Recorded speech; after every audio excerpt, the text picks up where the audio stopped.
আৰু 26ৰ ইলেকশ্যনতো মানুহে আমাকে বেছি ভোট দিব। জুবিনক ছিংগাপুৰৰ পৰা আনিলোঁ, জুবিনক ইমান ধুনীয়াকৈ আমি অন্ত্যেষ্টিক্ৰিয়া কৰিলোঁ, জুবিনৰ ন্যায় দিম, চাৰ্জশ্বিট দিম। গতিকে যদি মইতো ৰাজনীতিৰ পৰা জুবিনক 1000 কিলোমিটাৰ দূৰত ৰাখিম, কিন্তু যদি জুবিনৰ নাম লৈ কোনোবাই ভোট দিয়ে, সকলোৱে বিজেপিক প্ৰথম চিন্তা কৰিব যে বিজেপিয়ে ইমান ধুনীয়াকৈ জুবিনৰ কামবিলাক এটাৰ পিছত এটাকৈ কৰি গৈছে।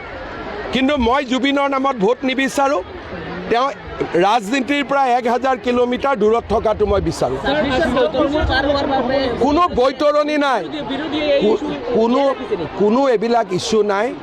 এইটো ইছ্যু বিৰোধীয়ে জীয়াই ৰাখিছে এগেইনষ্ট হিন্দু ছ'চাইটি। অখিল গগৈয়ে জীয়াই ৰাখিছে not against BJP, against Hindu.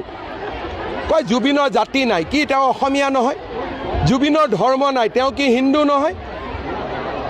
তাৰমানে অখিল গগৈৰ দৰে মানুহবিলাকে জুবিনক বিজেপিৰ বিৰুদ্ধেতো ব্যৱহাৰ কৰি লাভ নাই, বিজেপিটো ইলেকশ্যনত জিকিবই, হিন্দু সমাজক দুৰ্বল কৰাৰ কাৰণে ব্যৱহাৰ কৰি আছে।